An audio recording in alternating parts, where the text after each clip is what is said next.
50 years ago, a young college student vanished on her way from Bozeman to her home, somewhere in the rugged Gallatin mountains of Montana, leaving no trace. The police suspected an accident, but no car was found, no witnesses came forward, and the investigation quickly hit a dead end. Yet, over all those years, a small group of investigators never forgot, believing that this missing person case hid something sinister. Then one day, when a newly formed cold case unit reopened the file, they uncovered a detail buried for over 3 decades. A detail that would upend the entire history of Montana's police force. Before we dive into this shocking story, let us know where you're watching from, and if you love true crime cases unraveled after years of silence, don't forget to subscribe to catch the next video. In late October 1975, the Gallatin Valley in Montana's mountains entered an early cold season. The air carried moisture and the scent of pine resin, with gray, mist-covered mountains stretching toward the horizon. On a road flanked by cliffs, strong winds whipped up swirls of dry leaves that vanished into the dusk. Evelyn Hartman, 19, a sophomore at Montana State University, packed a few books, a heavy jacket, and a small gift box for her mother into the back seat of her old Pontiac Firebird. She planned to drive home to Livingston for a short break, a trip of just over 50 miles, one she knew well. But that day, the sky was overcast, clouds hung low, temperatures dropped fast, and the weather forecast warned of early snow. Evelyn left her Bozeman dorm as the sun dipped behind the Bridger Mountains. Highway 191 stretched straight and empty, with only a few heavy trucks heading south. She turned on the radio, its signal fading in and out, country music mixing with the steady hum of static. As her car curved along the Gallatin River, daylight faded, leaving only dark pine trees on both sides. No streetlights, no rest stops, just asphalt, the river, and the wind. The red Firebird seemed to glide through the darkness, then vanished from the sight of anyone passing that route that night. In Livingston, the Hartman's small log house glowed with light. Evelyn's mother set the dinner table, the wall clock ticking slowly. Her father stepped onto the porch, wearing a thick sweater, watching the nearby highway for the familiar glow of headlights. As the evening dragged on with no sign of her, they called Evelyn's roommate in Bozeman, then hospitals, gas stations, and highway patrol. No one had any information. By nearly midnight, in a quiet house where only the wind whistled through the door cracks, the Hartmans called the Gallatin County Sheriff's Office to report her missing. The call was logged briefly in the night shift's ledger. Female student, 19, missing on Highway 191, Bozeman to Livingston. No one on duty that night knew that entry would spark a case spanning decades, embedding itself in Montana's memory like an unhealed wound. As dawn broke, a thin layer of fog still blanketed the pines on Gallatin Pass, and the first search teams mobilized. Old county patrol cars rolled out of town early, carrying paper maps, shortwave radios, and Polaroid cameras. There were no cell phones or GPS. Every route was marked by hand with red pens on maps spread over hoods. The sky was gloomy, clouds so low they hid the pines along Highway 191. Cold wind blew from the Gallatin River, carrying mist and moisture. The road snaked along the mountainside, barely wide enough for 2 cars to pass. Search teams fanned out, some walked the road's edges, others scanned slopes with binoculars. A few checked the riverbank in the biting cold. A rented helicopter from Yellowstone National Park swept the canyon, the pilot reporting back in a crackling voice over the radio. No sign of a vehicle, no skid marks. On the ground, rescuers marked searched areas with stakes. By noon, a team found a small red cloth caught in roadside grass a few steps from the pavement. It was soaked, muddy, and stiffened by the cold. The cloth was sealed in a plastic bag, labeled EHE-1, as unconfirmed evidence. Beyond that, nothing else surfaced. No tire tracks, no brake marks, no broken glass. The asphalt road remained intact, dusted with thin frost and pine needles. By afternoon, winds strengthened, temperatures plummeted, and light snow began to fall. The helicopter made an emergency landing due to poor visibility. and search teams retreated to a rendezvous near Gallatin Gateway. Deputy Richard Crane, leading the case, reviewed reports under a dim oil lamp. He ordered teams to expand south along the river, but by the second day, a full blizzard hit. Snow blanketed the road, and howling winds through the pass made movement nearly impossible. Some sections of the pass were completely blocked by ice and fallen trees. Those still searching swept snow for tire tracks, but found only a featureless white expanse. After 5 days, the rescue teams were exhausted, supplies dwindled, and the helicopter couldn't fly in the ongoing storm. The search was halted, temporarily, until weather permits. But Montana's winter stretched until March, and the search never resumed. As the last rescue vehicles left Gallatin Pass, Montana's sky sank into a suffocating snowstorm. Every footprint and tire track was erased, as if the road had never been traveled. The final report closed with a cold line. No evidence of a crime, victim's location undetermined. But for the Gallatin County Sheriff's Office, the case wasn't over. As snow buried the pass, and the search stopped indefinitely, the sheriff's office shifted from rescue to investigation. Deputy Richard Crane, 42, with 15 years of experience, was assigned to case file #7514, Evelyn Hartman's disappearance. Known for his meticulousness, quiet demeanor, and sharp memory for crime scenes, Crane began by gathering all details about Evelyn. Her departure time from the dorm, her planned route, her relationships, and travel habits. In a chilly office, the first reports were typed on a Smith Corona typewriter. He called the women's dorm at Montana State University, speaking with Evelyn's roommate, Laura Jenkins. She said Evelyn left in the afternoon, planning to return home for a few days before exams. There were no odd behaviors, no arguments, no rushed goodbyes. Evelyn had no steady boyfriend, only a small group of close classmates. All described her as kind, reserved, a bookworm who avoided parties. Crane noted no motive for voluntary departure. He visited the campus, interviewing professors and dorm staff. No one recalled anything unusual that day, only that she seemed in a hurry, likely due to the looming snow. From this, Crane reconstructed her route. Highway 191, from Bozeman to Livingston, spanned about 50 miles, hugging the Gallatin River. Traffic checkpoints reported no incidents that night. One highway patrol officer recalled seeing a small red car's headlights before fog rolled in, but couldn't confirm it was Evelyn's Firebird. Crane marked potential stops on a map: the Gallatin Gateway gas station, an old campsite, 2 narrow bridges, and a curve near Storm Castle Pass. On the third day after the snow stopped, he drove the route with a colleague, stopping at each point. The Gallatin Gateway gas station was the only place with a clear lead.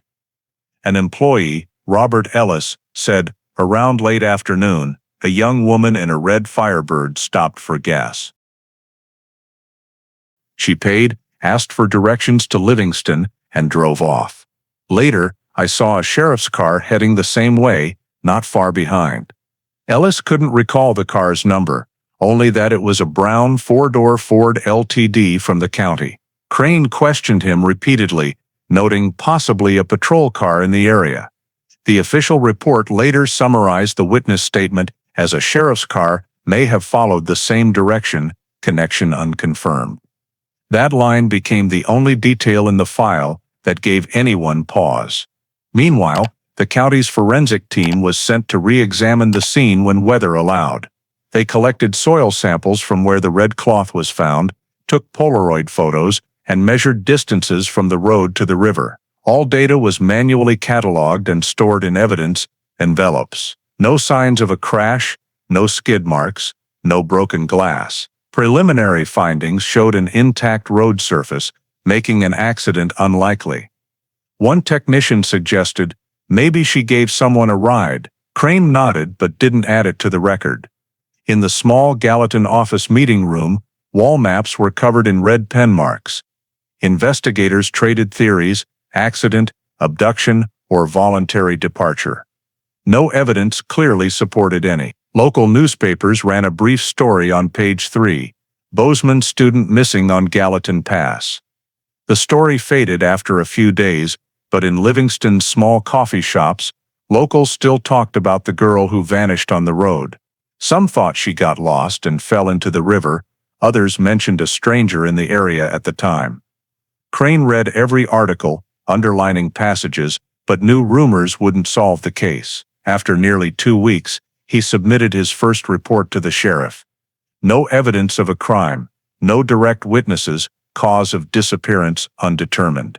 With it, he included a list of evidence, cloth, soil samples, photos, sealed in a small box. At the end, he typed a brief note. Low likelihood of a crime, recommend continued monitoring, case remains open. Outside the office, snow fell again. Evelyn Hartman's story became an unsolved mystery, her name tied to a thick file labeled 7514, placed on an old wooden shelf in Gallatin County's archives. After Crane's initial report, the investigation shifted to reanalyzing Evelyn's route. The Gallatin Sheriff's Office decided to recreate her journey from Bozeman to Livingston, hoping to pinpoint a likely spot where she might have met trouble. From central Bozeman, Highway 191 winds along the Gallatin River for nearly 50 miles before joining Highway 89 north. It's a scenic but treacherous route, notorious for steep grades, sharp curves, and slick conditions in winter. In early November, as snow partially melted, Crane and 2 local technicians drove the route, checking each segment. They brought a measuring tape, topographic maps, and a Pentax camera. Every curve, narrow bridge, and steep slope was documented. Crane requested measurements of the road's average grade and the distance from the pavement to the riverbed. In most spots, the road sat 30 meters above the water, high enough for a car to plunge and be swept away. But the deep, cold, fast-moving river made visual searches nearly impossible. They stopped at 7 high-risk points, curves with poor visibility, and no guardrails. Still, no signs of a crash, no broken glass, no scraped paint. Snow had covered the roadside gravel and sand, then melted, erasing any potential traces. Another technical team used iron hooks to probe the river near the large curve by Stormcastle Bridge. Basic sonar showed only rocks and rotted logs. No evidence suggested the Pontiac Firebird had sunk there. Late that afternoon, Crane sat by the river, opened his notebook, and marked off eliminated locations. On his map, the red dots he'd placed over days now looked sparse, as empty as the case's progress. No crash marks, no car, no clear evidence, just a cold forest and the Gallatin River flowing on, indifferent, as if it had swallowed all answers. He sighed, folded the map, and drove back to the station in silence. From that moment, the investigation began to stall.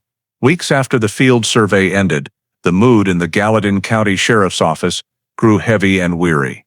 Snow still blanketed the landscape, Gallatin Pass was nearly frozen solid, and Evelyn Hartman's disappearance sank into a dead end. In internal meetings, voices mixed with the hum of a creaky heater. Some believed the young woman had crashed, perhaps into an undiscovered ravine. They cited harsh weather, poor visibility, and Evelyn's limited experience driving mountain roads. 1 second of lost control, and the car could have gone off and been buried in snow, one said.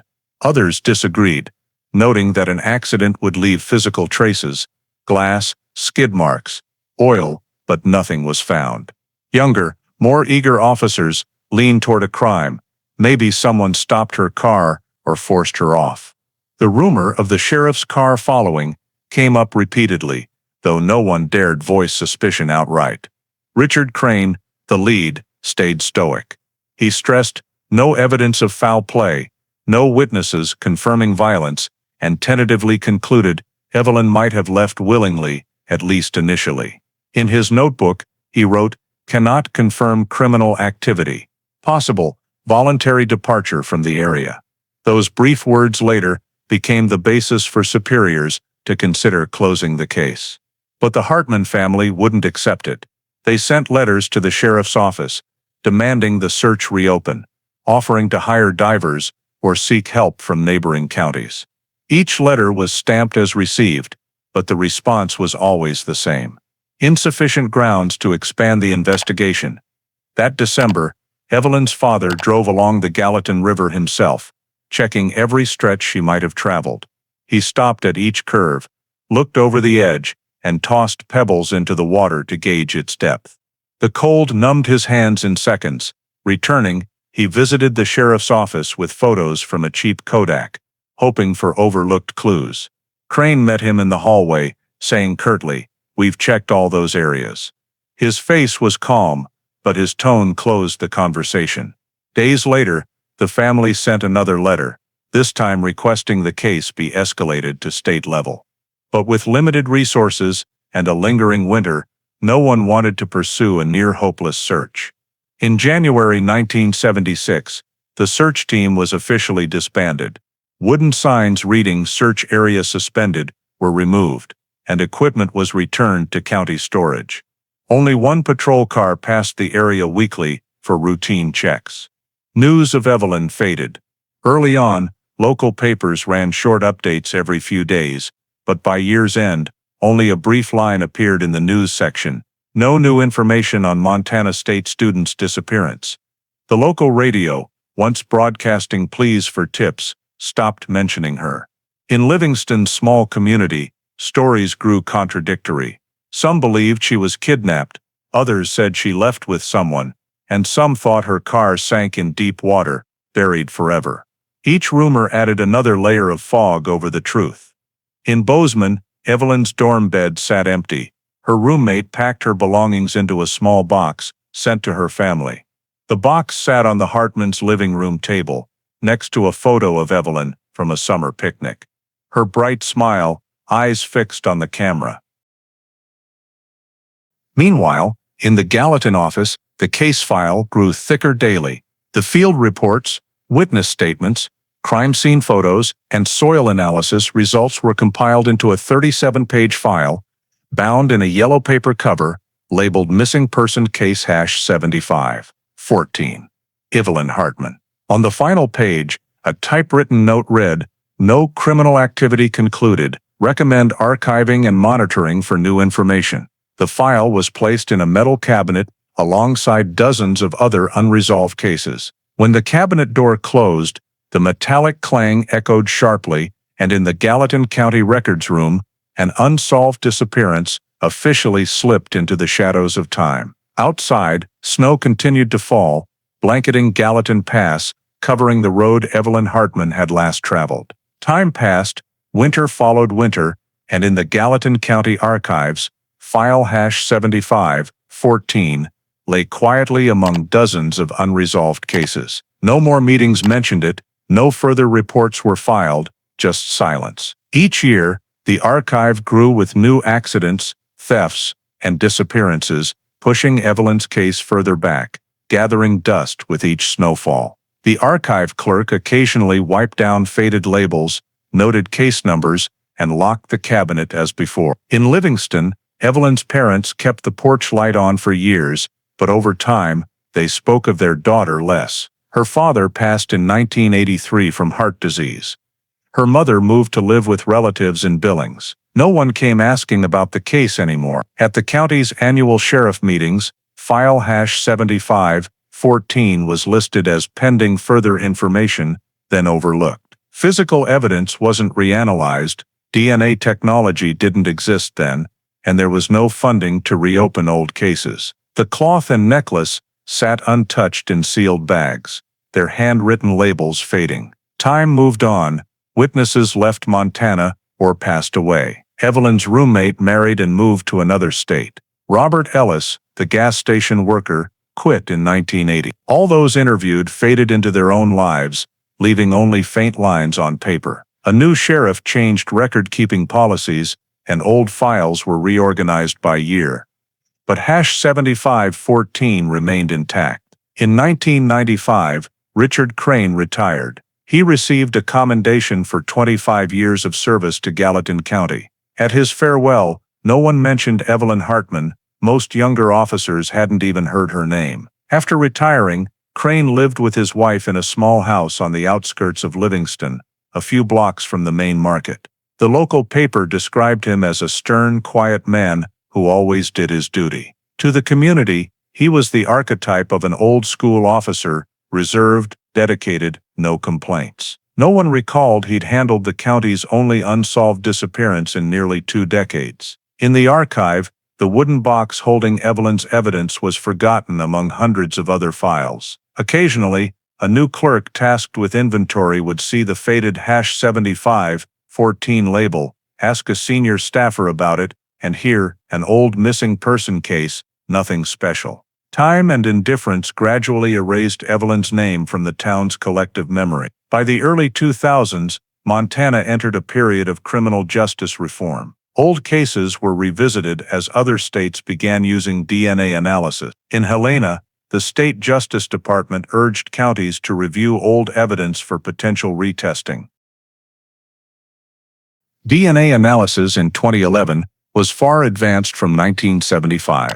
Helena's state lab had STR systems capable of sequencing DNA from mere traces of blood or tissue. Clark knew the red cloth, though small, could hold biological traces, sweat, blood, even hair, that modern tech could isolate. Wearing fresh gloves, she took a small sample from the cloth's edge and cut a thread from the collar inside another bag. The silver necklace was lightly cleaned with alcohol to remove dust, then swabbed around the locket and clasped with sterile cotton. Each swab was sealed in a labeled vial with an automatic tamper-proof cap. The soil envelope was opened, dark, dry, and hardened, but Clark extracted fine grains from the bottom that might contain organic material or hair. Once completed, all samples were sealed in anti-static bags and sent to Montana's State Forensic Laboratory in Helena via secure transport. Clark signed the chain of custody log, noting the time and date 10:47 a.m., February 4, 2011. She knew every cold case was like reopening a community's old wounds. But Evelyn Hartman stood out for its nearly pristine evidence after over 30 years. While awaiting test results, Clark reviewed the original file. She noticed inconsistencies in Richard Crane's initial report. The gas station worker's statement was abbreviated, and the sheriff's car following note was vague. Polaroid photos of the scene, taped with yellowed adhesive, were blurry at the edges, but showed wooden stakes marking where the cloth was found. The scene description lacked details on who collected the samples or how. Clark underlined the final line, "No criminal activity, case remains open." Small details nagged at her. It seemed the case was closed too quickly, without independent verification. 3 weeks after the samples were sent to Helena's lab, Clark got a call from Dr. Mark Layton. His voice was steady, typical of someone used to delivering critical news while staying neutral. "We extracted DNA from 2 samples, a dried blood stain on the red cloth, and a hair in the necklace locket.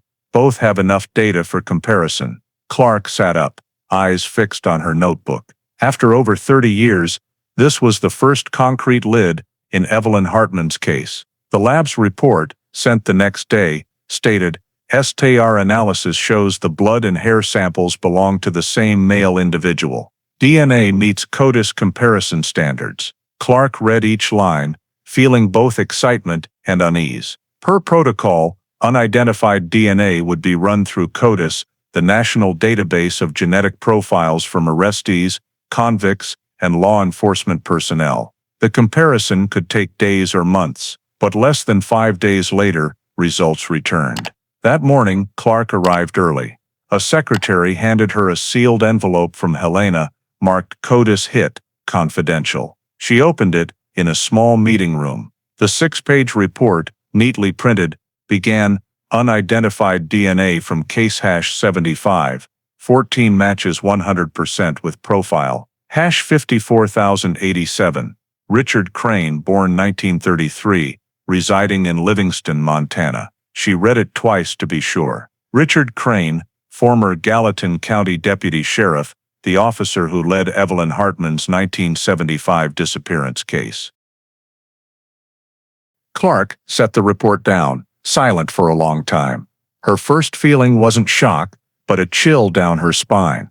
A familiar name appeared in the file, not as a suspect, but as the lead investigator. She wondered if it could be a coincidence, perhaps contaminated evidence, or legitimate contact with the items. But the memory of box hash 7514, sealed since 1976, until she cut it open weeks ago, made accidental explanations hard to believe. Clark called Layton in Helena, asking for a re-verification of the analysis. "Where were the samples taken?" she asked. "From the cloth's lower edge, where the bloodstain was.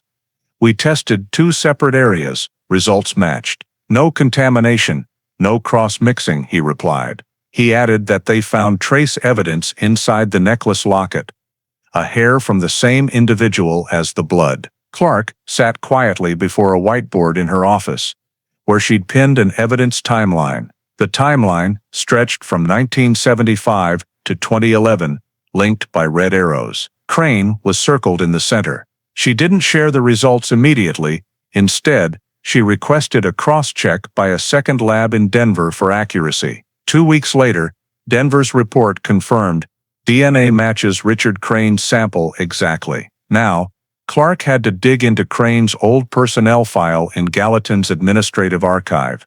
The thick file detailed his years as a patrol officer. She paused at a 1987 note. Detained for domestic violence, released, no charges. DNA sample stored in state records. That incident had entered Crane's DNA into CODIS. Without it, the evidence might never have matched anyone. Clark read on. Crane retired in 1995, now living in Livingston. No other criminal record, his file deemed clean. But that didn't explain his DNA on evidence from Evelyn's disappearance. The question burned in her mind, clear enough to write on the whiteboard. Why is the investigator's DNA on the victim's evidence? That question haunted Clark through the night. She reread the 1975 file, finding another detail. The evidence collection log was signed, R. Crane. He wasn't just the case lead. He personally collected the evidence. By modern standards, this violated protocol. Investigators shouldn't handle evidence to avoid contamination. But in the 1970s, such rules were lax. She wondered, was it accidental contamination or intentional? Clark didn't stop at suspicion. The next morning, she returned to the evidence archive, examining box hash 7514 under bright light. All seals were intact, with no signs of tampering since her initial opening. She inspected the plastic bag with the cloth, focusing on the edge where DNA was found, and noticed tiny metallic dust particles, like paint flecks or rust. These were collected for further analysis. She drafted a preliminary report to her superiors. DNA positive for Richard Crane, former Gallatin County officer. Recommend reviewing initial investigation and related evidence to determine match origin. The report ended with a handwritten note. If this match is real, Evelyn Hartman's case may not be just a disappearance. That evening, leaving the office, Clark lingered before an old 1975 county map on the hallway wall. Highway 191 still curved along the Gallatin River, its snow-covered spots now just thin lines. She touched the map at Gallatin Gateway. The phrase "evidence matches Richard Crane" echoed in her mind, like an unanswered question, opening a new path in a case thought dormant for 36 years.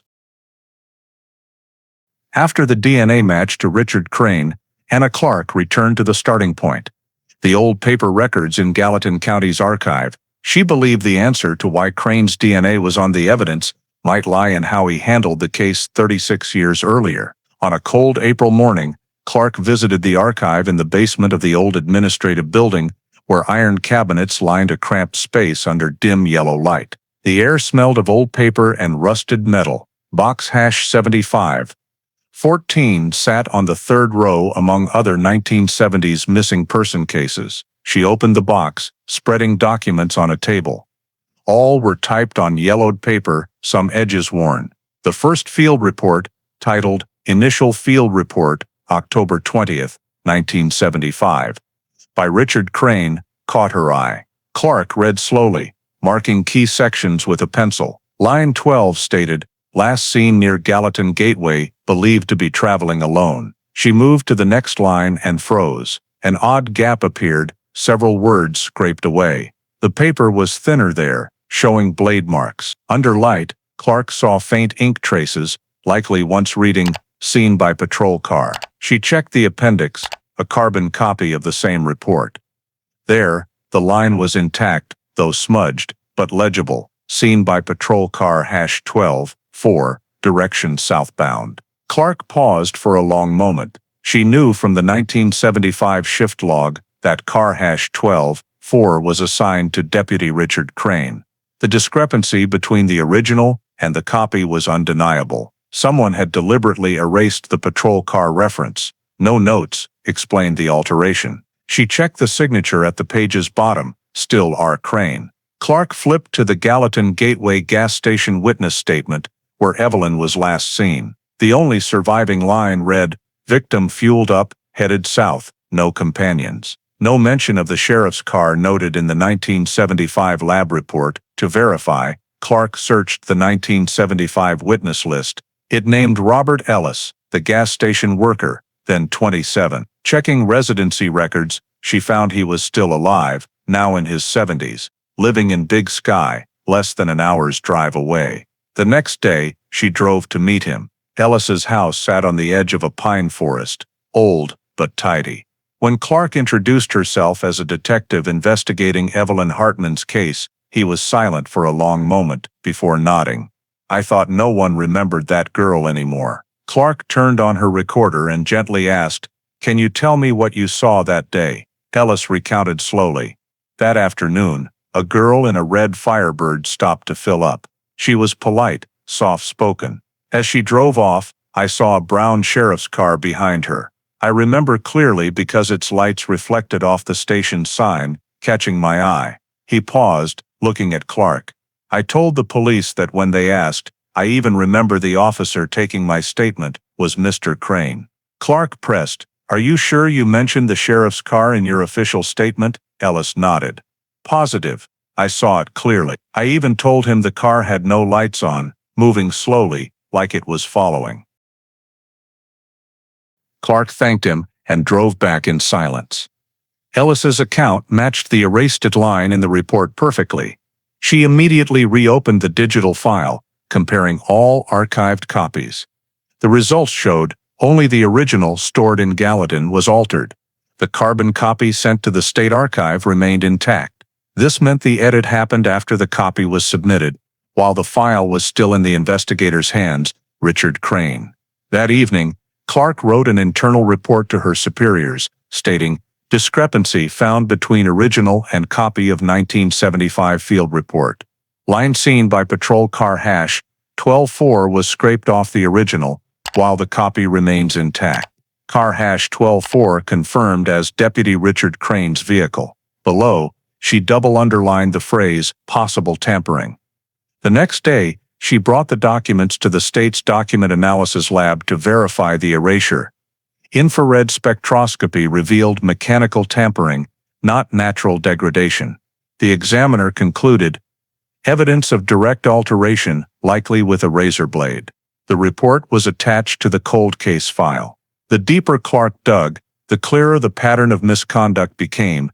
The person who signed the report, collected the evidence, erased the description, and whose DNA was on the evidence, was all the same man. When she pinned the carbon copy photo to the case board, the red arrows connecting the evidence formed a closed circle, with Richard Crane's name at the center. Late that night, alone in her office, Clark replayed Ellis's recorded statement. His age-trembling voice cut through the silence. "I saw that sheriff's car, brown Gallatin County plates. It was right behind the Firebird. I never forgot." She turned off the recorder, opened her notebook and wrote one sentence, "Evidence of case tampering established." Evelyn Hartman's case is no longer a disappearance. After the DNA results, Clark returned to the archive to examine the papers typed on a 1970s typewriter. She retrieved the paper file for case #75-14, opened each folder, and spread them under white light. In the middle, the first report by Richard Crane, marked Initial Field Report, October 20th, 1975, stood out. She read slowly, her finger tracing the faded black ink. An odd gap appeared mid-description. ink scraped clean, the paper thinned, blade marks visible under light. The remaining characters suggested seen by patrol car. Clark checked the carbon copy tucked behind it. Smudged but intact, it read, seen by patrol car #124, heading southbound. Car #124 was Crane's patrol vehicle. She froze. A line once present had been deliberately erased from the original, while the carbon copy, stored in the state office, survived like a mirror, reflecting what was hidden. She moved to the Gallatin Gateway gas station witness statement. The current file had only 2 lines. Victim fueled up, headed south. No companion. No mention of the sheriff's car. Clark cross-checked the 1975 lab summary, which noted, witness reported seeing patrol car near the area. Evidence of a detail being removed was clear. She looked up the witness's name, Robert Ellis, gas station worker, born 1948. Residency record showed he was alive, in his 70s, living in Big Sky, less than an hour from Bozeman. The next day, Clark visited his small wooden house by a pine forest. Ellis eyed her warily, then sighed. I thought they'd forgotten about it. When she started the recorder, he spoke slowly. The girl in the red Firebird stopped for gas, asked for directions. As she left, I saw a brown sheriff's car follow, maybe a few hundred yards back. I told the officer, taking my statement about it. He nodded, wrote something, and left. Clark asked, do you know who that was? Ellis nodded slightly. Crane. I remember his face clearly. A few days later, he came back to the station, asked more questions, told me not to share details with anyone else. His words sent a chill through Clark. Evidence had been erased from records, and now a witness confirmed being told to stay quiet. She recorded the entire conversation, photographed the carbon copy and original, and sent them to the state's document analysis lab. Under infrared scanning, the scraped text stood out clearly. The expert concluded, mechanical tampering with a sharp object. In her internal report to command, Clark wrote, discrepancy between original and copy of 1975 field report. Line seen by patrol car #124 removed from original. Car 124, operated by Deputy Richard Crane. Clear evidence of tampering. In a handwritten note, she added, begin reviewing Crane as primary investigative subject. Late that night, alone in her office, Clark pinned the carbon copy photo to the board. Next to it were the DNA chart, the necklace, and the red cloth. Red arrows connected them, all pointing to one center. R. Crane. She stared at the erased text, then replayed Ellis's aged voice. I saw the brown sheriff's car following her. I never forgot. The picture grew clearer, not a vague disappearance, but a case with signs of tampering from the very start. After confirming the erased report line and the gas station witness's statement, Anna Clark began seeking the remaining pieces to prove Richard Crane not only tampered with records, but was at the scene of Evelyn Hartman's disappearance. In the original 1975 report, Crane stated, stationed at county office from 16 o'clock to 0 o'clock, did not leave post. This had cleared him of suspicion. But rereading it, Clark noticed something odd. In the duty roster for that day, Crane's name was typed last, in a different font from the rest. She decided to dig deeper. At Gallatin County's old administrative archive, Clark requested the daily duty log, October 1975, a handwritten ledger of all staff shifts. The pages smelled of machine oil and stale smoke, with slanted handwriting in blue ink. Checking October 19th, Clark found the patrol list, 7 names, each with a car code and assigned area. The final column, line 8, where Crane 12, Ford FEC HQ should have been, was blank. No signature, no shift confirmation. She checked the days before and after. Crane's name appeared consistently, except for the night Evelyn vanished. To be certain, Clark cross-checked the state's digitized microfilm from 1982. The image was fuzzy but clear enough. The slot was blank, just like the original. No stationed at office as Crane's report claimed. Someone had added that detail to his personal report after the duty log was completed. Next, Clark requested access to the 1975 radio dispatch archive, which logged communications between patrol cars and the command center. The data, recorded on magnetic tape, had been copied to microfilm. In Helena, she met Scott Myers, a near-retired archivist, who helped her load the original reel into an old microfilm reader. The machine whirred as the screen displayed radio logs with timestamps, car codes, and brief messages. From 15 o'clock to 23 o'clock on October 19th, Clark scanned each time frame. Codes 12, 1, 12, 2, and 12, 3 showed activity. Area checks, traffic stops, support calls, but code 12, 4, Richard Crane's car, was silent. No signals sent, no location reports, no responses to calls. The last entry with his name was from the previous night. For the entire shift that day, car 12, 4 vanished from the radio system.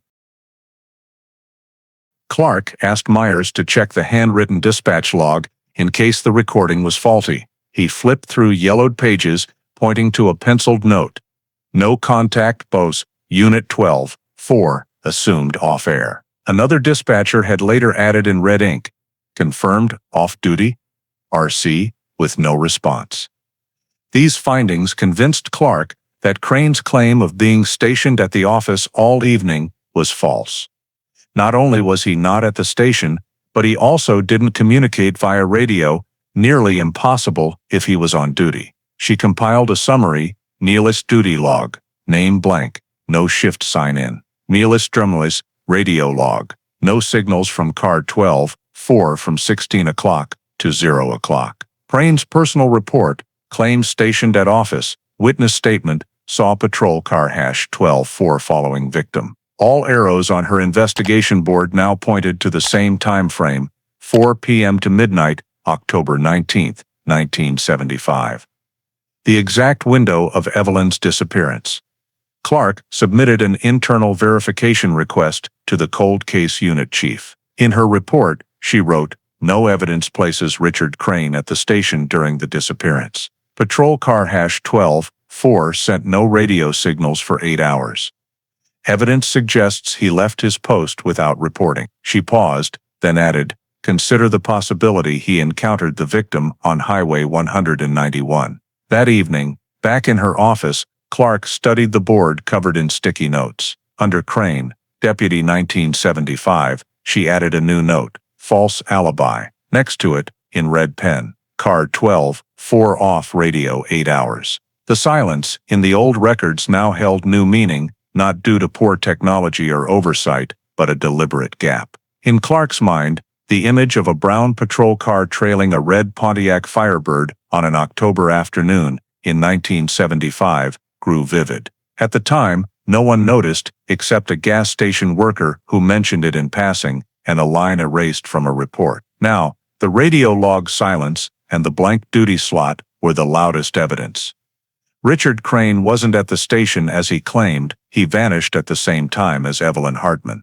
The false alibi evidence drove Anna Clark to find where Richard Crane truly was the night Evelyn disappeared. She believed the answer lay not in paper but in something tangible, the patrol car he drove in 1975. Per administrative records, Crane was assigned a 1974 Ford LTD, license plate 12-4, bronze, part of the Gallatin County Sheriff's fleet. The car was decommissioned in 1976, just months after Evelyn's case was closed. This caught Clark's attention. Patrol cars were typically replaced after 4 or 5 years, unless severely damaged. She searched the county's accounting archive for vehicle disposal records. After an afternoon flipping through dusty ledgers, she found an entry, Unit 12-4, Ford LTD 1974, transferred to private buyer Billings Auto Salvage, March 1976. Below was a signature, R. Crane, confirming the car's condition as light front-end damage from road collision.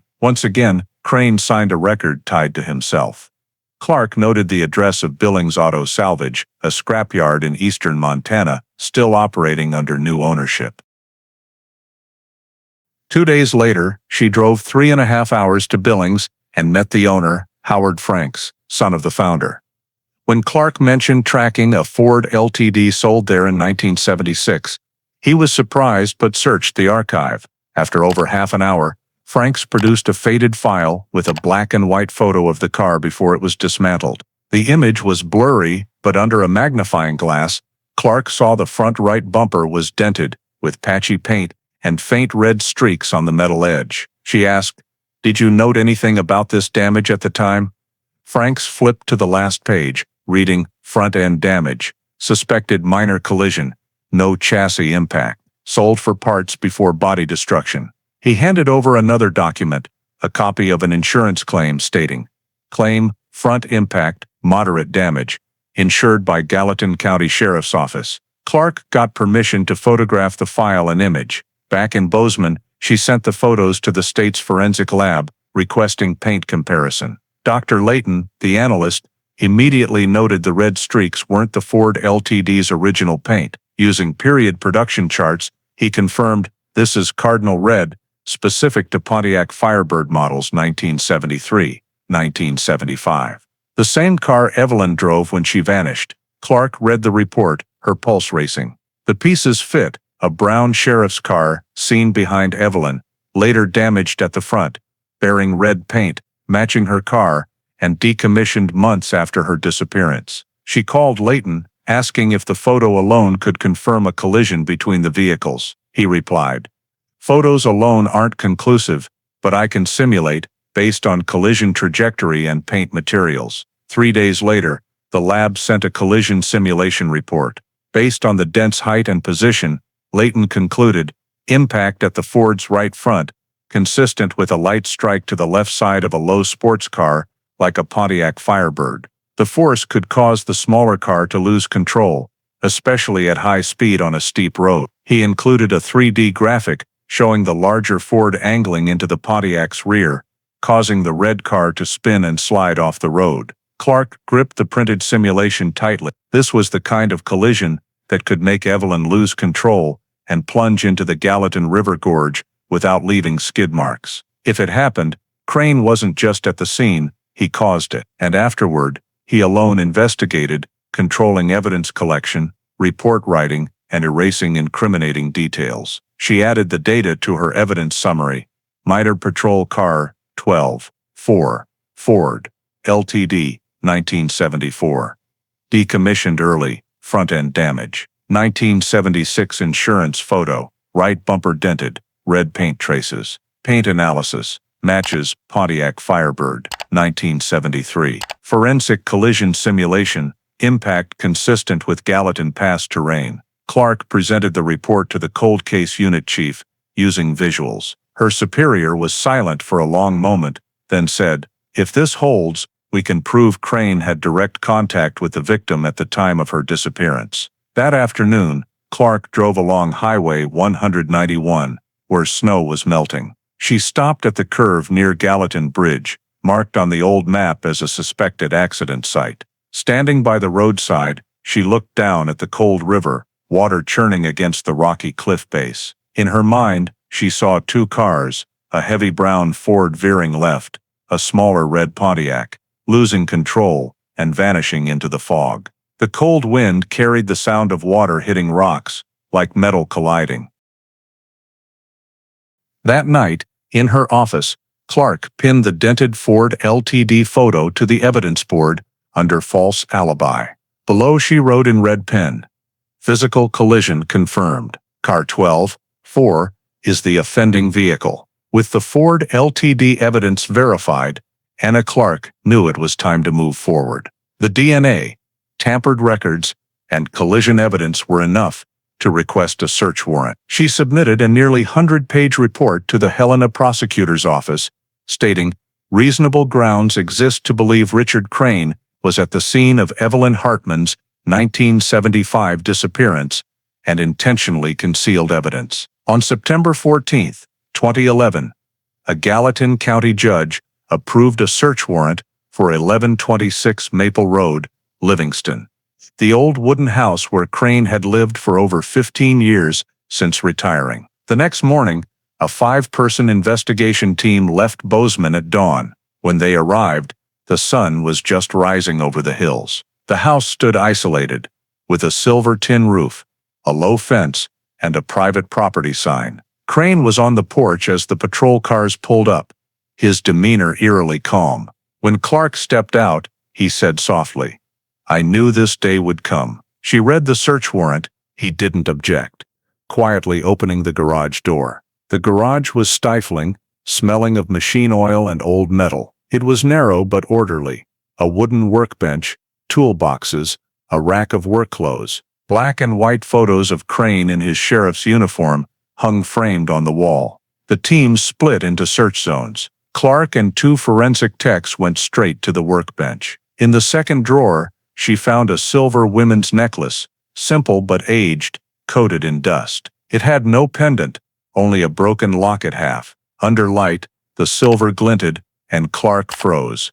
The small floral engraving matched the necklace Evelyn wore in a 1975 family photo provided by her mother. She placed the necklace in an evidence bag, sealing it immediately. Next, on the wall opposite the bench, a large framed photo showed the 1975 search team. Clark stepped closer, noticing the frame's left corner was cut and re-glued. She removed the frame, lifted the glass, and saw the original photo had scissor marks. A face in the front row was removed, replaced with a pasted-over patch. She knew this photo. The archive's original showed Richard Crane in that spot. No one knew why he kept an altered version, only that it tied to the day Evelyn Hartman's search ended. Meanwhile, the techs outside found a small red paint flake on an iron shelf's base, like paint chipped from metal. They collected and sealed it, later sending it for comparison. Days later, Helena's lab confirmed the flake's chemical composition matched the cardinal red found on the 1976 Ford LTD, the same paint from the car involved in the collision. Clark turned to inspect the garage floor. The cement was stained with old oil, but in a shadowed corner, she noticed a thick patch of dried dirt, as if caked from a tire and left to harden. She scraped a sample with a small knife, placing it in a glass vial. When analyzed, the results stunned the team. The dirt contained silicate minerals and limestone grains unique to the Gallatin Bridge area, where the collision was suspected. This meant the vehicle parked in that garage had carried soil from the scene, and the stain had sat undisturbed for 36 years. Additionally, a small wooden box was found behind a tool cabinet, containing old documents. Among them was a copy of the initial field report, 1975, identical to the original, but with the scene by patrol car line intact. His keeping an unedited copy further proved he knew what he had done. Everything was photographed, sealed, and logged per chain of custody protocol. As the search concluded, Clark stepped outside. Crane stood on the porch, hands in pockets, watching the team work in his home. There was no resistance or fear, just a look as if he'd lived with this secret too long. As Clark passed, he said softly, "Sometimes silence is the only way to survive." She paused, replying coldly, "And sometimes silence is the loudest confession." Late that afternoon, the convoy left Livingston with the new evidence. In the back, sealed bags gleamed with the silver necklace, red paint flake, and oil-stained soil sample. Back in Bozeman, Clark added a new note to the caseboard. 1. Women's necklace, matches victim's item. 2. Search team photo, tampered, suspect's face removed. 3. Red paint flake, matches Ford, LTD. 4. Garage soil sample, matches Gallatin Bridge minerals. She wrote in red pen below, "Complete physical evidence chain, confirms Richard Crane's presence at the scene, clear intent to conceal evidence." Evelyn Hartman's case, buried in cold files for over 3 decades, now had enough physical evidence to shift from missing, cause unknown, to a first-degree murder investigation. 4 days after the Livingston search, all collected evidence was sent to Montana's State Forensic Laboratory in Helena for further analysis. Anna Clark personally oversaw the handover, co-signing the chain of custody log, a process she'd done hundreds of times, but this felt different. Each item labeled Crane made the lab's air heavy, as if 36 years of history were being unpacked on the cold steel table. The silver necklace from Crane's garage was prioritized. On its chain, technicians spotted a thin hair tangled around the broken locket. Under a microscope, it was fused to the metal, suggesting it had been there for years, not dislodged during the search. Dr. Layton, head of forensics, suggested extracting DNA from the hair root. He said, voice steady. If we're lucky, this will confirm what you suspect. Clark nodded slightly, eyes fixed on the necklace in its glass tray. DNA extraction was done in a positive pressure room to prevent contamination. The hair root was cut, placed in an enzyme solution, and spun in a centrifuge. 3 hours later, the initial result appeared, DNA suitable for STR analysis. Layton entered the data and compared it to Crane's CODIS profile from 1987. The graph showed green bars aligning perfectly with the reference sample. No discrepancy. The statistical result read, error rate, less than 1 in 1.5 billion. Clark stood by the screen, staring at the emotionless numbers, her heart tightening. Doubt was gone. There was no room for vague theories. The facts were absolute. The hair on the necklace found in Richard Crane's garage was his, and the necklace belonged to Evelyn Hartman, the missing victim. A hair, a blood stain, and tiny paint flakes now formed a closed chain, linking the 1975 scene to a man living quietly just miles away. The lab expanded its analysis. The red paint flake from the garage matched the Ford Ltd's sample 100% in polymer structure. The garage floor soil contained silicate grains unique to the Gallatin Bridge area. No doubt remained, the patrol car 12-4 had been parked in that garage after returning from the collision site. All findings were compiled into a 72-page forensic report, signed by 3 independent examiners, and sent to the Helena prosecutor's office. Clark reviewed each section with Layton before submission. The first page was titled Forensic Summary Report, Case #75-14. Subject: Richard Crane. The conclusion was concise. DNA analysis confirms an absolute match between the hair on the necklace and Richard Crane's sample. Random match probability, 1 in 1.5 billion. Supporting evidence aligns with the vehicle and location noted in the 1975 Evelyn Hartman disappearance file. Reading this, Clark's hands trembled slightly. She'd reviewed countless forensic reports in her career, but this was the first to carry such moral weight. It didn't just accuse a man, it indicted an era of negligence in the system, where carelessness, or worse, abuse of power, could bury the truth for decades. She signed the report's final page and called prosecutor Douglas Kai in Helena, who handled cold cases. Summarizing the findings, the line went silent for a long moment before Kai said, "If this is all accurate, we're facing the longest covered-up murder in Gallatin County history." Clark replied, "Not the longest, the quietest." 3 days later, Kai called an emergency meeting with cold case unit representatives, Helena investigators, and forensic experts. Documents were projected in a small meeting room, lights off, only the screen glowing. On the wall was an old photo of Evelyn Hartman, taken before she vanished. Brown hair, gentle smile, eyes looking into the distance. Beside it, the necklace from Crane's garage. When the forensic report's conclusion appeared, the room fell silent. No one spoke. Kai broke the silence, tapping the table. "We have DNA, physical evidence, tampered records, and the offending vehicle. The only question left is why did he do it?" Clark looked at Evelyn's photo and said, "I'm not sure, but I think she believed the patrol car stopping her was there to help." That afternoon, Clark returned to her Bozeman office. On a blank sheet, she wrote in red pen, "Forensic conclusion. Hair DNA matches Richard Crane.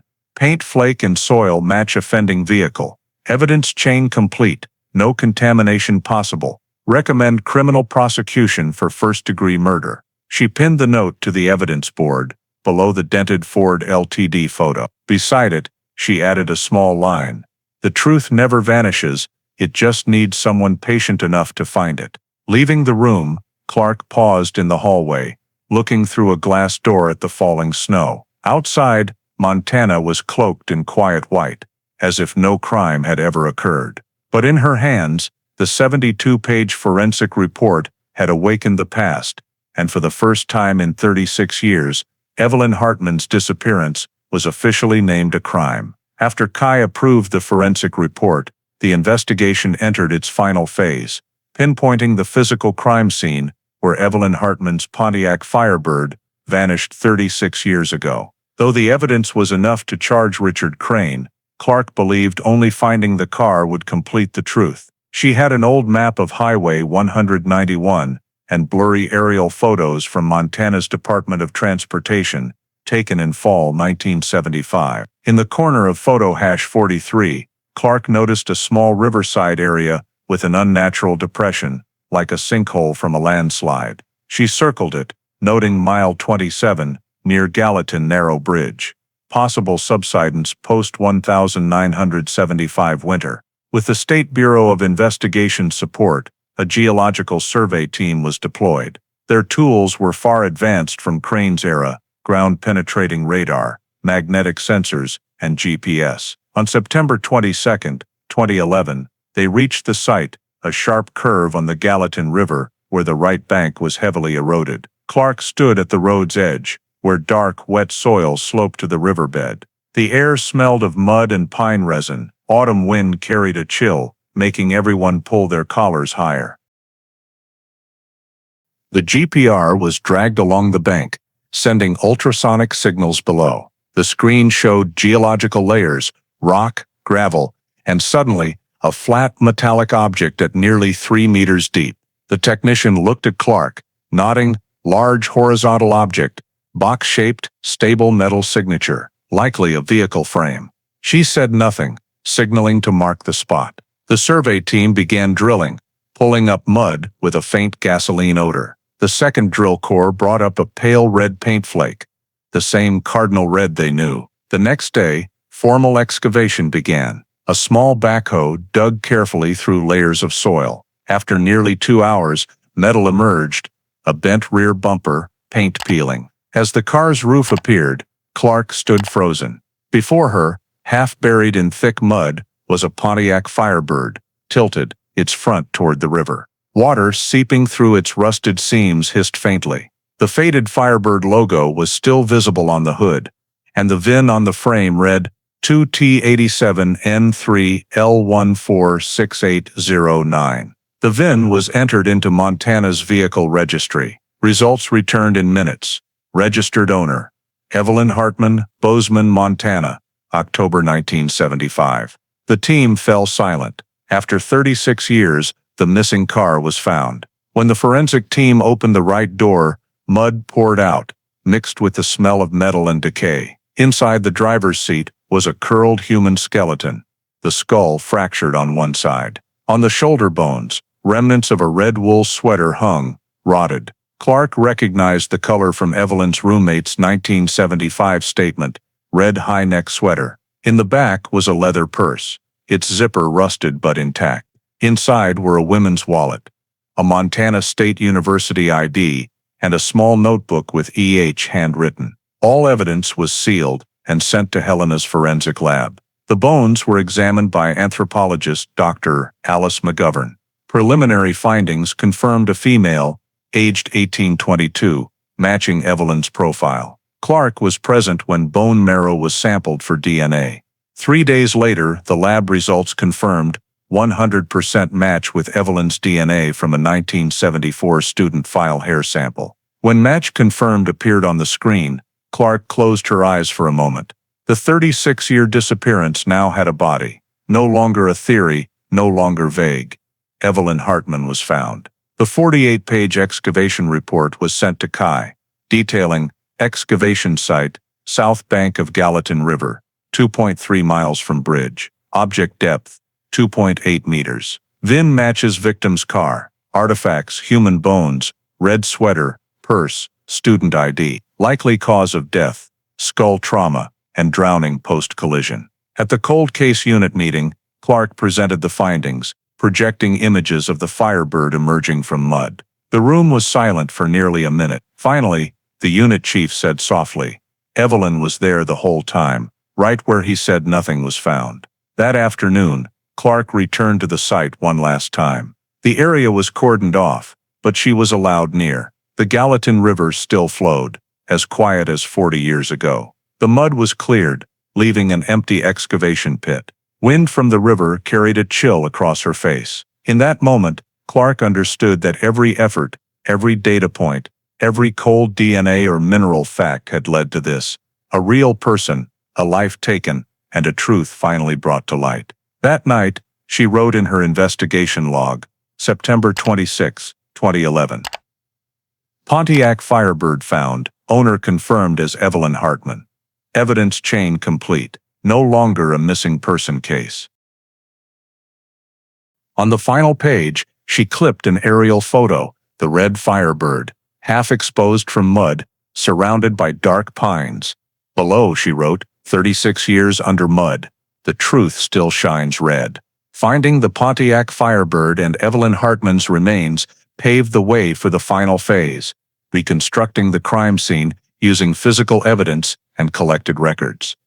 In Helena's lab, forensic experts, criminal investigators, and reconstruction technicians were assembled. Anna Clark sat at the meeting table, facing a 3D topographic map of the Gallatin Bridge area. Every detail, slope, curve, wind direction, 1975 road surface, was digitized using Montana Department of Transportation archives and aerial photos from the time. On the large screen, the evening of October 19, 1975, came to life.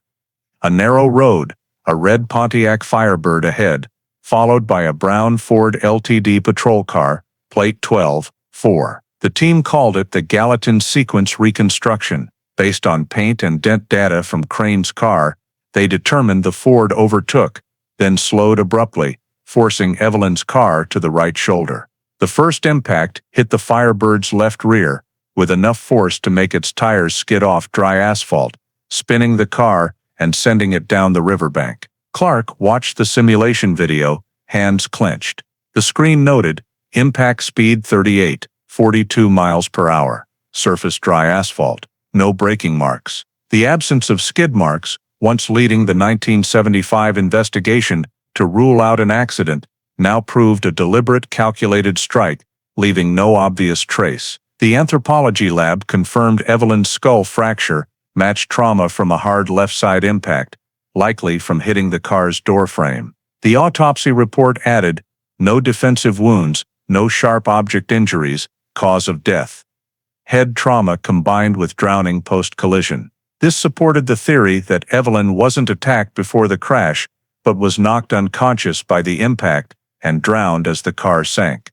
The forensic team then reconstructed the timeline of that fateful night, 9:15 p.m. Evelyn leaves Gallatin Gateway gas station, driving south to Livingston. 9:17 p.m.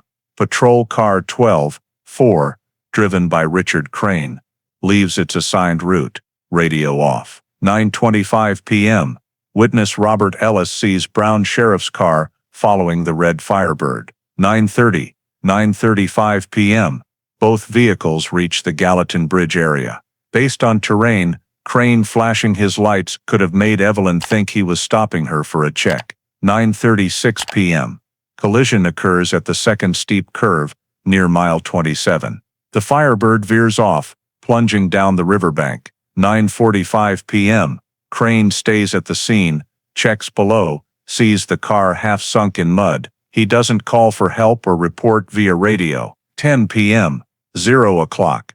He returns, clears skid marks, collects a red cloth caught in grass, then drives back to the station, filing a false, stationed at office report. On the crime scene map in the room, Clark marked each point with red pins: gas station, collision site, excavation area, connected by a travel path. Everything aligned perfectly with the physical evidence. Timestamps were verified using headlight patterns in aerial photos.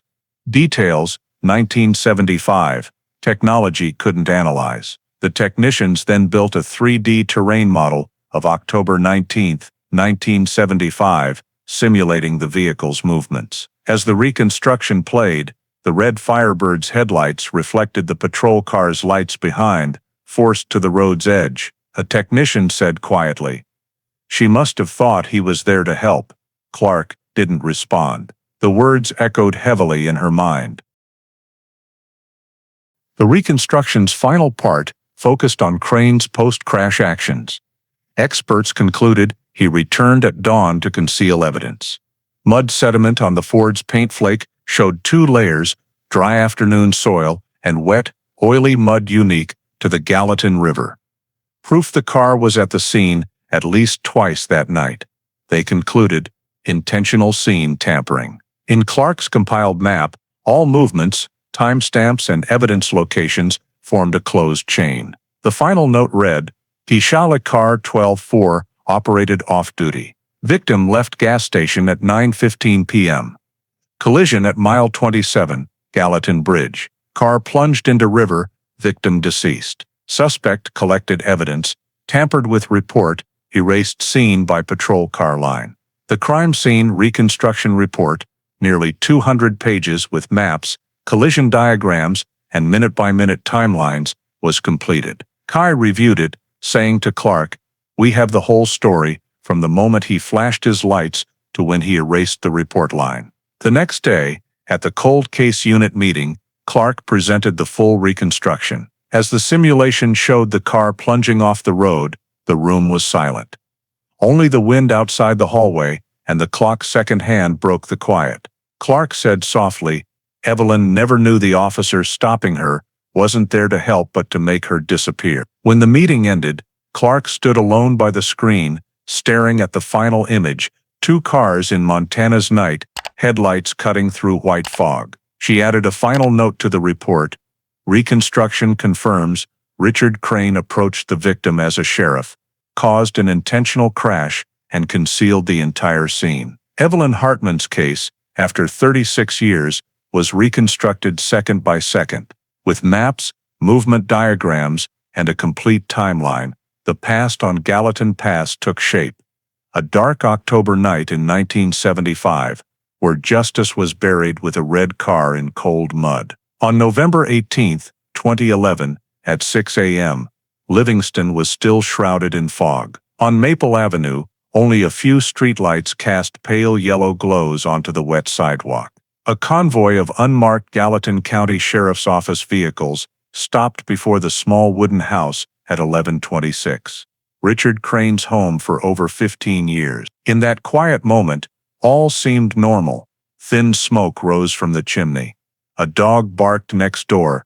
Cold air from the Absaroka Mountains slipped through the trees. But inside the lead vehicle, Lieutenant Anna Clark, gripped an arrest warrant signed the previous night by a Helena judge. At the top, in bold, warrant of arrest. Richard Crane. Homicide in the first degree. At 6:15, Clark signaled. 3 officers climbed the steps, knocking hard on the wooden door. Silence followed for seconds. Then the lock clicked. The door opened slightly, and Richard Crane appeared. He was older than his file photos, white hair slightly hunched, but his eyes were sharp, resolute. No panic, no surprise. He looked at Clark, recognized her instantly, and nodded slightly. "You've dug too deep." His voice was hoarse, almost a cold admission more than any cry. Clark read the warrant clearly, word for word. He didn't interrupt or resist. As 2 officers stepped forward to cuff him, he extended his wrists, trembling slightly but compliant. Inside, the house lights were on. A coffee mug steamed on the table. An open Bible lay on the sofa. The calm scene unnerved the younger team members. The former Gallatin deputy sheriff was now just a tired old man in a gray sweater, eyes fixed on the wooden floor. Clark followed as they led him to the car. Morning wind scattered yellow leaves across the yard. Passing the wooden fence, Crane glanced back at her, saying softly, "I thought no one remembered that girl anymore." Clark replied, voice low, "We didn't forget. It just took time to prove." He gave a faint smile. "Time. The only thing I tried to outrun." The convoy left Livingston for Bozeman in silence. Crane sat in the back, staring out the window. Highway 191 loomed in the distance, the road he'd patrolled for half his life, and where Evelyn Hartman met her end. As they passed a sign reading Gallatin Gateway, 2 miles, he closed his eyes hands tightening on his knees. No one in the car spoke. At the Gallatin County Detention Center, booking proceeded. The former officer was photographed, fingerprinted, and taken to an interrogation room. When Clark entered, he looked up, his gaze a mix of defiance and exhaustion. She opened her notebook, starting formally. "Do you wish to say anything about Evelyn Hartman's case? October 19, 1975. Crane sat still, eyes on the table. After a moment, he said, "I'll let my lawyer speak for me." Clark noted it, closed her book, and stood. But before she could leave, he added, voice rough, "If you'd been in my place back then, you might have done the same." Clark paused, but didn't turn. "No, I'd have reported the truth." News of the arrest spread within hours. Montana Public Radio was the first to broadcast. Former Gallatin deputy sheriff arrested in connection to 1975 Evelyn Hartman disappearance. By noon, major state newspapers ran headlines. Former deputy arrested in 36-year-old cold case. Photos of a young Crane in uniform appeared beside an old picture of Evelyn, her smile now a symbol of reborn justice. Residents, who lived around Bozeman and Livingston in the 70s, called the stations, recalling memories of the missing student everyone thought was forgotten. In the cold case unit office, Clark watched the news on a small screen. The anchor's voice rang out, "Police say a months-long investigation led to the arrest of Richard Crane, 78, charged with first-degree murder. The case is believed to have been manipulated for 3 decades." The room was silent, only the radio's static humming. A young officer turned to Clark, asking quietly, "Do you think he'll talk?"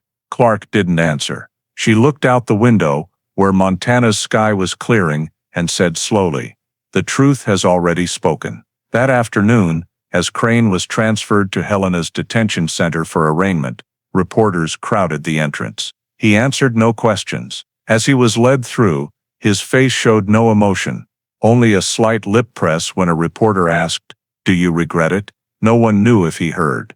That evening, Clark returned to her office. On the case board, amid dozens of documents, photos, and diagrams, she pinned a new note, written in red pen, November 18, 2011.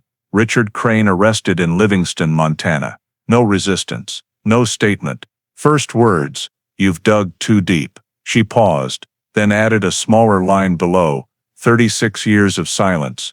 Only one person needed to listen. Outside, snow began to fall, quiet as that night long ago. But this time, justice was no longer buried under the Gallatin River's mud. It was rising, slowly but surely, in the cold white light of a Montana November.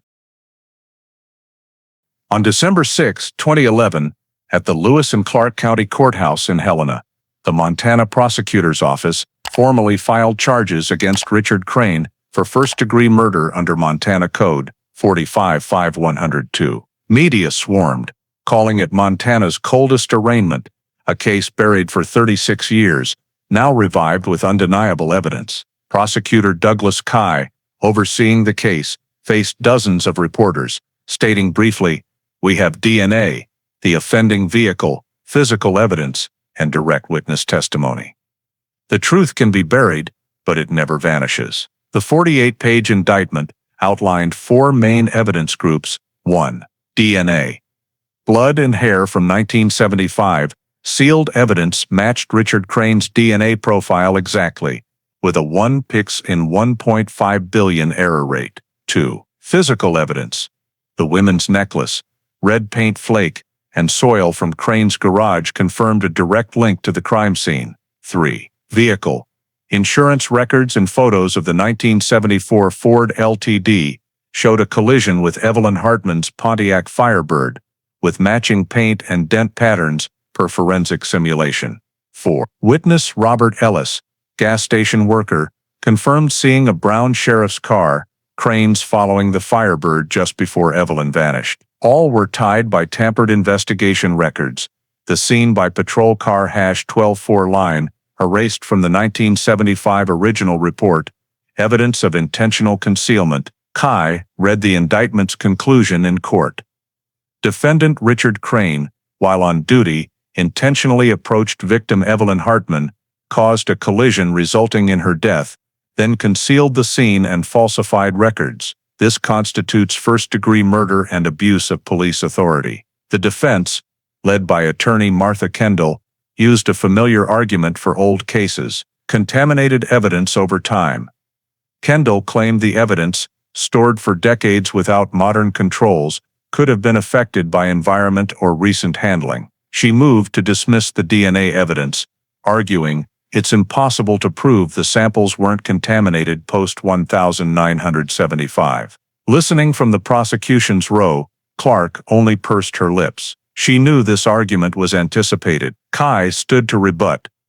Time may erase physical traces, but not biological truth. The chain of custody for box hash 7514 was unbroken for 36 years, until Lieutenant Clark opened it under camera supervision with logged protocol. DNA doesn't appear in a sealed box. He paused, adding, "If time distorts everything, one thing remains unchanged: the truth." To reinforce, the prosecution played surveillance footage from early 2011, Clark cutting the seal, wearing sterile gloves, camera rolling continuously. Everything followed protocol. Forensic expert Dr. Layton, called as an expert witness, explained 1970s evidence storage. Wooden boxes were double-sealed, air inside nearly isolated. DNA can survive decades without oxidation. When he confirmed no contamination signs, Kendall fell silent, only jotting notes. The arraignment's next phase presented supporting physical evidence. A magnified photo of the dented Ford LTD was projected beside the red paint flake from Crane's garage. When Layton showed the paint's chemical match, reporters in the back buzzed. Kai read the forensic conclusion aloud. A physical collision occurred between patrol car 124 and Evelyn Hartman's Pontiac Firebird, causing loss of control and veering off the road. No natural accident signs. In the courtroom, Crane sat silently between two officers. In his orange jumpsuit, his hands trembled slightly, eyes fixed ahead. When the prosecution displayed the necklace from his garage, his gaze flickered briefly, unnoticed by few. Kai looked at him. "This necklace was in your garage, with your DNA on it. Any explanation?" Crane didn't respond.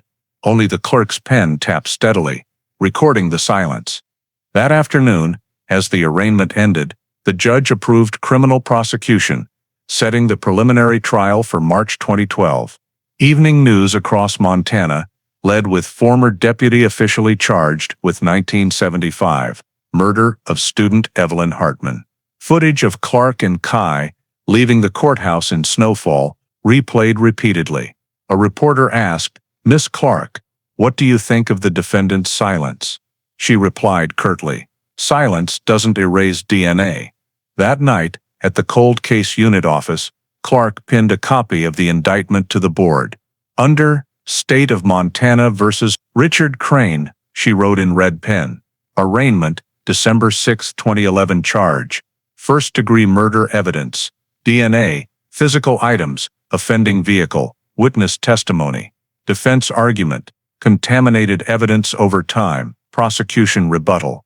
Time may erase everything but biological truth. She stared at the words.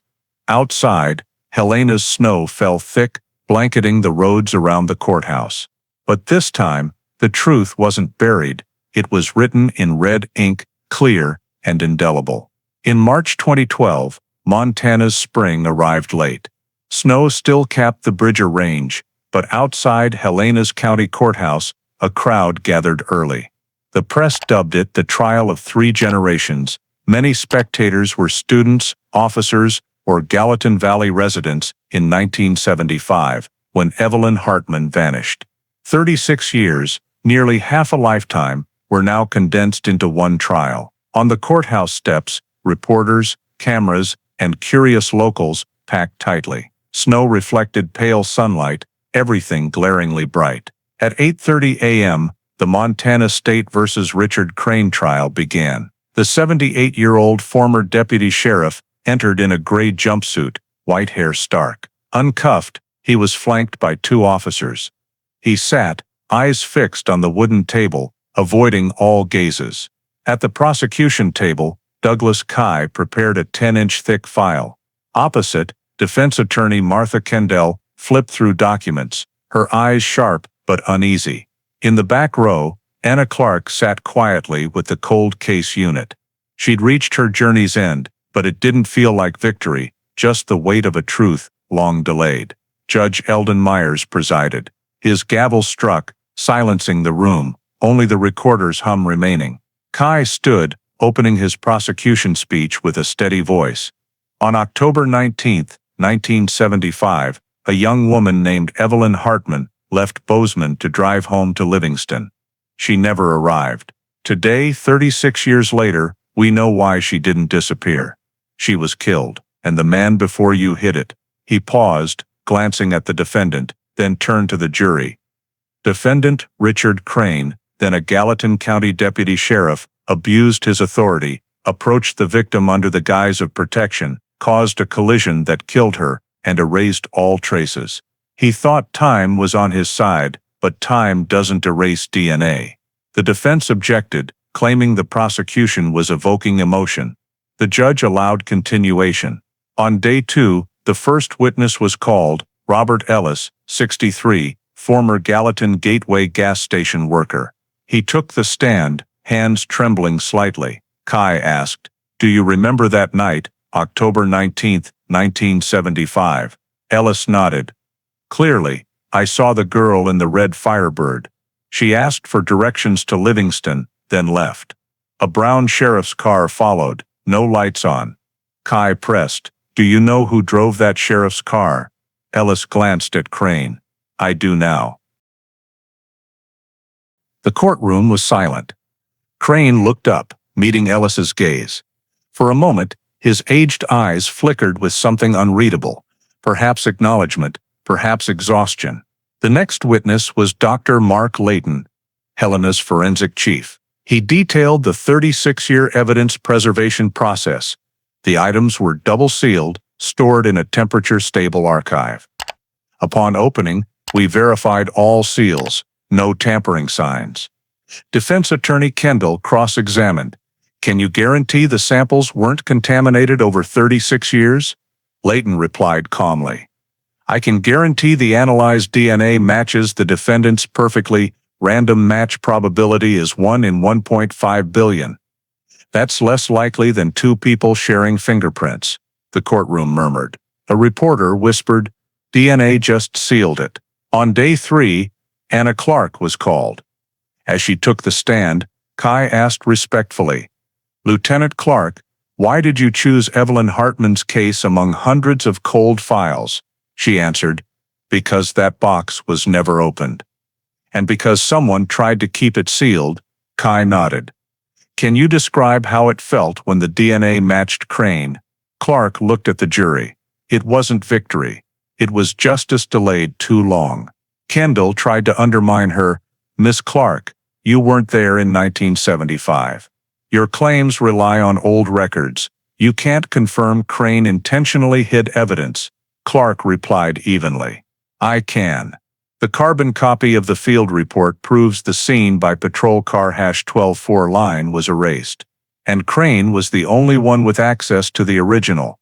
The Clark's pen scratched faster. The judge nodded, directing to continue. The forensic team's presentation filled the afternoon. Experts projected the collision reconstruction on a large screen. Lights dimmed, only the projection glowing, the brown Ford LTD crowding the red Firebird to the shoulder, striking it, sending it into the river. As the simulation ended, Kai pointed at the screen. "Not an accident, a deliberate act." Kendall objected, arguing, "Simulations aren't evidence." But when Kai presented the real car's dented photo and matching paint flake, the jury exchanged brief glances. On day 4, the prosecution closed with a report quote, "Time may erase everything but biological truth." Turning to the defendant, Kai said, 36 years, you thought you'd escaped. But your blood and hair waited for us." As arguments concluded, Judge Myers sent the jury to deliberate. The courtroom held its breath. Crane sat motionless, eyes closed. Clark watched the clock. 1 hour passed, then 2. then 3. At the 4th hour, the jury room door opened. The foreman, a middle-aged man, stood, holding a trembling white paper.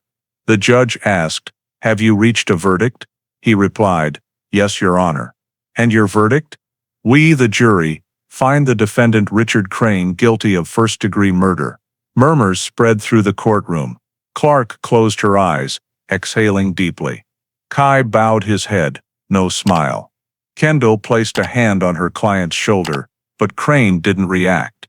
He only looked at his trembling hands, muttering almost inaudibly, "She's finally been found." Judge Myers read the sentence, "Richard Crane, this court sentences you to life imprisonment without parole. Per Montana Code 46-18-202. You will serve at Deer Lodge State Prison." Court adjourned. The gavel struck 3 times, echoing. As officers led Crane out, he glanced back at Clark. His eyes held no defiance or denial, just emptiness.